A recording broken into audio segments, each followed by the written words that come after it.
जय हिंद दोस्तों, मेरा नाम है नितेश कुमार। एसएससी एरिना में आप सभी का स्वागत करता हूं। आज हम लोग रीजनिंग का चैप्टर नंबर 12 करेंगे, जिसका नाम है घन एवं पासा यानी क्यूब एंड डाइस। और आज का चैप्टर बहुत इम्पोर्टेंट होने वाला है। आप कोई भी एग्ज़ाम देने जाएं, railway, state exam, IB, SSC का कोई एग्ज़ाम जिसमें रीजनिंग पूछा जाता है, तो उसमें क्यूब और डाइस का भी एक क्वेश्चन आपको देखने को मिलेगा। सबसे पहले बात करते हैं घन या क्यूब है क्या। तो दोस्तों, ये एक प्रकार की शेप होती है, घन शेप। आप सभी ने मैथ्स में देखा ही होगा, जो स्क्वायर का 3D शेप होता है, क्यूब।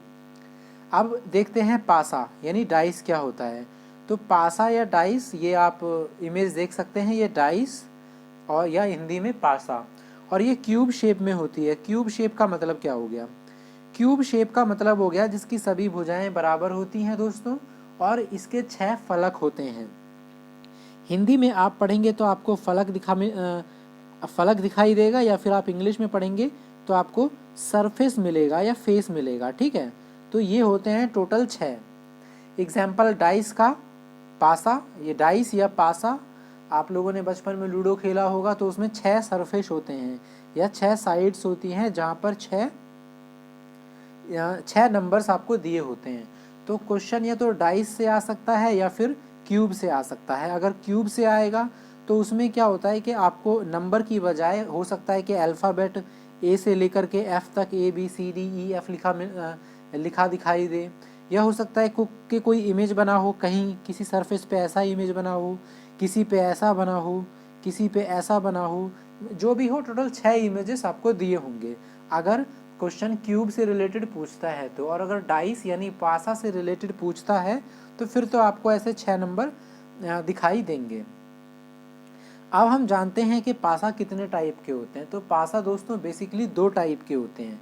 एक होता है मानक पासा, इंग्लिश में बोलेंगे स्टैंडर्ड डाइस, और एक होता है साधारण पासा यानी कि नॉर्मल डाइस। तो स्टैंडर्ड क्या होता है? स्टैंडर्ड जो एक स्टैंडर्ड फिक्स कर दिया जाए। हम जो लूडो खेलते हैं दोस्तों, उसका जो डाइस होता है ना, वो स्टैंडर्ड डाइस से होता है।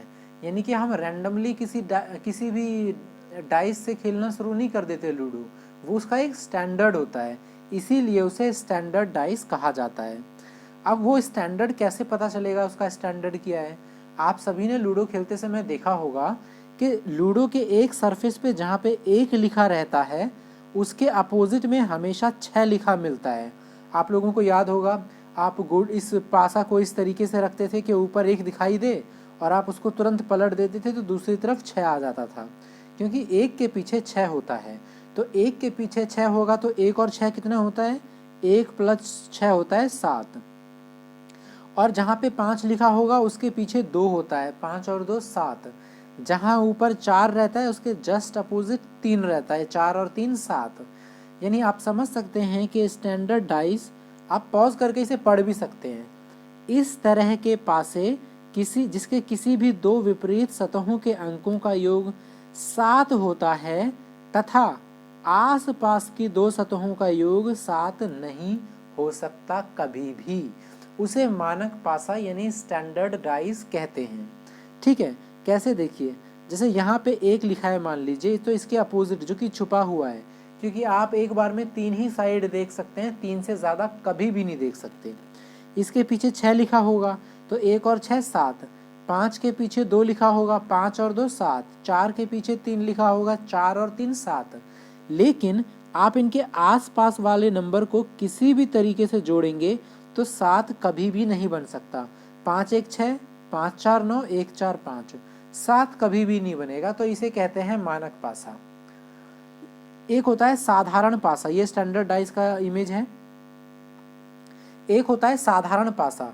साधारण पासा क्या होता है दोस्तों? उसमें रैंडमली होता है। यहाँ 1 लिखा मिलेगा, हो सकता है यहाँ पे 6 लिखा मिले, यहाँ पे 2 लिखा मिले तो यहाँ पे 4 लिखा मिले, कहीं कुछ भी हो सकता है। तो स्टैंडर्ड डाइस का एग्जाम्पल मैंने आपको बता दिया कि 1 और 6 यानी आगे और उसके जस्ट विपरीत का जो है सम वो 7 होगा, और बराबर वालों का 7 कभी भी नहीं होगा। जबकि जो नॉर्मल पासा होता है उसमें क्या होता है? उसमें आगे अगर 1 है तो पीछे 6 कभी भी नहीं हो सकता। कोई ऐसा नंबर होगा जिनका सम 7 नहीं हो सकता, उनके आसपास वालों का 7 होता है। जैसे अगर मान लीजिए एग्जाम्पल में कि ये एक साधारण पासा होता, तो फिर यहाँ पे 1 लिखा होता तो यहाँ पे 6 लिखा मिलता आपको, या फिर यहाँ पे 6 लिखा मिलता, यानी उनके आसपास का सम 7 हो सकता है। तो ये है आपका स्टैंडर्ड डाइस। अब इसमें एक चीज़ और देखना है कि आगे और पीछे कैसे जाया जाता है। जैसे स्टैंडर्ड डाइस में मैंने आप लोगों को बताया कि आगे और पीछे का सम हमेशा 7 होता है। तो देखिए यहाँ पे लिखा है 1, यहाँ पे लिखा है 6, 1 और 6 हो कितने हो गए 7। तो जस्ट अपोजिट जो साइड होता है ना दोस्तों, वो एक गैप के बाद होता है। जैसे अगर ये सबसे ऊपर होगा तो उसका एक गैप कर दीजिए और उसके अगला ये बिल्कुल उसके ठीक पीछे होगा। अगर मान लीजिए कि ये आप सबसे ऊपर लेते हैं तो ये उसके साथ वाला छोड़कर ये उसके अपोजिट सबसे पीछे होगा। देखिए 4 और 3 7, 1 और 6 7, क्योंकि ये स्टैंडर्ड डाइस है।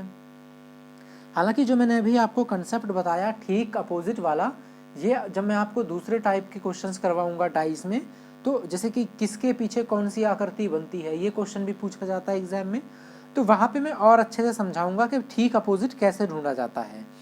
हालांकि ठीक अपोजिट ढूंढने का तरीका यही है कि एक छोड़ करके अगला।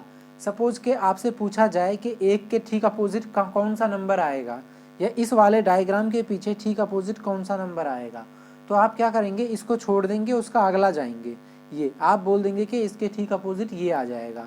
अगर पूछा जाएगा कि 3 के अपोजिट कौन सा नंबर होगा, तो आप इसके साइड वाला ये छोड़ देंगे, ये इसके साइड में छोड़ देंगे, ये इसके साइड में छोड़ देंगे, एक छोड़कर अगला।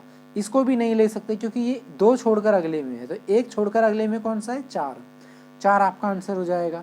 तो ये जब मैं आपको क्वेश्चन करवाऊंगा तो वहाँ पे काफ़ी अच्छे से एग्जाम्पल के साथ समझा दूंगा। अभी हम एग्जाम्पल देखते हैं नॉर्मल, जिस क्वेश्चन को हम अगले टॉपिक में करेंगे। दिए गए पासे में 3 के विपरीत फलक कौन सा होगा। आपसे पूछा गया है कि 3 के विपरीत कौन सा होगा। तो हालांकि आपको एग्जाम में लिख देगा कि स्टैंडर्ड डाइस है कि नॉर्मल डाइस है। अगर नहीं लिखा मिलेगा तो आपको नॉर्मल डाइस मानना है, ठीक है। लेकिन यहाँ पे ये स्टैंडर्ड डाइस है और उसी का एग्जाम्पल मैंने आपको दिया है। कैसे देखिए, 3 और 5 8, 5 और 6 11, 3 और 6 9, कहीं से भी 7 नहीं बन रहा। मैंने आपको बताया था आगे और जस्ट उसके पीछे वाला 7 होना चाहिए, पर अगल बगल वाले 7 कभी नहीं होते। तो आप यहाँ से भी समझ सकते हैं कि ये स्टैंडर्ड डाइस है। हालांकि एग्जाम में स्टैंडर्ड डाइस पर क्वेश्चन नहीं पूछा जाता, बहुत ही रेयर चांस होते हैं। ऐसा क्यों? क्योंकि अगर आपसे बोल देगा कि स्टैंडर्ड डाइस है 3 के पीछे क्या होता है, तो आप ही बताइए कि आपको सोल्यूशन करने की ज़रूरत पड़ेगी? नहीं, आप तो छूटते ही कह देंगे कि 3 के अपोजिट 7 होगा। क्यों? क्योंकि 3 और 4 क्या होते हैं, 3 और 4 होते हैं 7। तो आपको स्टैंडर्ड डाइस से रिलेटेड क्वेश्चंस नहीं देते, पर ये स्टैंडर्ड डाइस का मैंने एग्जाम्पल दिया था, इसीलिए 3 के पीछे क्या आएगा 4। ठीक है, ये हमारा ऑर्डिनरी पासा, मैंने आपको इसके बारे में बता ही दिया। पासे के विपरीत सतहों का अंक का योग 7 नहीं हो सकता, बल्कि अगल बगल यानी निकटवर्ती के आसपास का सम 7 हो सकता है। जैसे देखिए 5 और 2 7 मिल गया हमें, तो ये स्टैंडर्ड डाइस तो कभी हो ही नहीं सकता। ठीक है, आप इसे भी पढ़ लीजिएगा पॉज करके एक बार, अगर और एक बार फिर से पढ़ना चाहते हैं तो। ये एग्जाम्पल है, मैं आपको एक क्वेश्चन करवा देता हूँ, फिर उसके बाद मैं इस वीडियो को एंड करूँगा, और अगला जो हम वीडियो लेके आएंगे उसमें मैं आपको फिर इसके क्वेश्चंस की प्रैक्टिस करवाऊंगा। ठीक है, आज सिर्फ एक थ्योरी था, एक एग्जाम्पल देख लेते हैं। नीचे पासे की 2 स्थितियों को दर्शाया गया है। जब संख्या 4 पासे की निचली सतह पर है तो बताएं कि ऊपरी सतह पर कौन सी संख्या होगी। यानी आपसे पूछा गया है कि अगर 4 नीचे है तो जस्ट उसके ऊपरी सतह पर कौन सा होगा, यानी उसके अपोजिट। जैसे आप जो लूडो खेलते हैं, 1 के अपोजिट डायरेक्टली क्या होता है 7, 4 के अपोजिट क्या होता है 3, तो वैसे ही पूछा है इन दोनों कंडीशन में 4 के पीछे क्या होगा। ये स्टैंडर्ड डाइस नहीं है, क्योंकि 1 और 6 7 बन रहा है, और वैसे भी स्टैंडर्ड डाइस पे बेस्ड क्वेश्चन आपसे नहीं पूछा जाएगा। तो अब कैसे ढूंढते हैं पासे में, 2 पासों में किसके पीछे क्या आएगा, हम इस चीज़ को समझते हैं। आप क्या करते हैं, रूल बताता हूँ मैं आपको। वैसे तो 3-4 तरीके होते हैं, और जब मैं अगले वीडियो में इसकी प्रैक्टिस करवाऊंगा क्वेश्चंस की, तो आप सारे क्वेश्चंस को, सारे तरीके को आराम से समझ जाएंगे। लेकिन मैं आपको एक बेसिक बताता हूं जिससे आप सभी प्रकार के प्रश्न कर पाएंगे।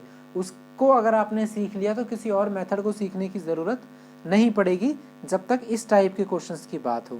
क्या देखिए, आपको क्या करना है, आपको दोनों पासों में एक ऐसा नंबर ढूंढना है जो कॉमन हो। कौन सा कॉमन है? 1। लेकिन आपको ये भी ध्यान रखना है कि एक नंबर से ज़्यादा कोई दूसरा नंबर नहीं होना चाहिए। फॉर एग्जाम्पल, अगर यहाँ पे 4 लिखा होता, यहाँ पे भी 4 लिखा होता, पर एक ही नंबर मैच करना चाहिए। सपोज कि यहाँ पे लिखा होता 5, सपोज यहाँ पे लिखा होता 5, तो आप देखेंगे एक एक भी मैच कर गया, 5 5 भी मैच कर दिया, फिर ये नहीं हो पाएगा। आपको कोई एक ही नंबर मैच करना चाहिए, और ऐसा ही एग्जामिनर क्वेश्चन सेट करता है। और जहाँ पर एक से ज़्यादा मिल रहे हों तो वहाँ पे भी सॉल्व किया जा सकता है, लेकिन वो आप अगले क्वेश्चन में समझ जाएंगे। लेकिन आपका जो मेन होता है 90% से ज़्यादा में आपको इसी तरीके से देगा, सिर्फ एक ढूंढना होता है। तो इसमें हमें ये मिल गया, इसमें हमें ये मिल गया जो कि कॉमन है। अब हम क्लॉकवाइज यानी घड़ी की सुई की दिशा की तरफ चलेंगे। इससे घड़ी की सुई की तरफ चलेंगे तो ये मिलेगा, इससे चलेंगे तो ये मिलेगा, इससे चलेंगे तो ये मिलेगा, इससे चलेंगे तो ये मिलेगा। मैं दोनों का एक लिख लेता हूँ। इसका एक ये रहा, इसका एक ये रहा। इस वाले को मैंने यहाँ लिख लिया, इस वाले को मैंने यहाँ लिख लिया। अब एक के बाद, एक मिनट, अब एक के बाद इस वाले पासे में क्या आया था? 2, तो मैं यहाँ लिख लूँगा 2। 2 के बाद क्या आया? 3, तो मैं यहाँ लिख लूँगा 3। अब इसमें एक के बाद क्या आया? इसमें एक के बाद आया 6, मैं यहाँ लिख लूँगा 6। 6 के बाद क्या आया? 5, मैं यहाँ लिख लूँगा 5। यानी 3 के अपोजिट जो नंबर होगा वो होगा 5, 2 के नंबर जो अपोजिट होगा वो होगा 6। तो आपसे पूछा था कि 4 के निचली सतह पे, तो पासे में 6 संख्या होती हैं, 1 संख्या, 2 संख्या, 3 संख्या, 4 संख्या, 5वां संख्या 1। तो 1 के पीछे कौन सी पॉसिबिलिटीज बची होने की? 4। तो 1 के पीछे कौन सी होगी? 4, यानी 4 के पीछे कौन सी होगी? 1। तो 4 के पीछे पूछा था, तो आपका आंसर हो जाएगा 1। काफ़ी आसान क्वेश्चन है। ठीक है, मैं एक बार इसे फिर से आपको बता देता हूँ। कुछ भी नहीं करना होता, आपको दोनों का लिख लेना होता है, जो जो दोनों में एक बार मैच या कॉमन हो। इसमें एक और एक कॉमन है, मैंने दोनों को यहाँ लिख दिया।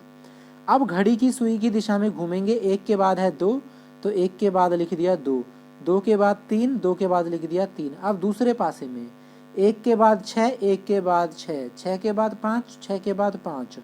तो ये दोनों एक दूसरे के अपोजिट होंगे, ये दोनों एक दूसरे के अपोजिट होंगे। अब 1 के पीछे क्या बचा? 4, तो वो उसके अपोजिट होगा। अगर प्रश्न में पूछता कि 2 के अपोजिट क्या है, तो आप आंसर देते 6।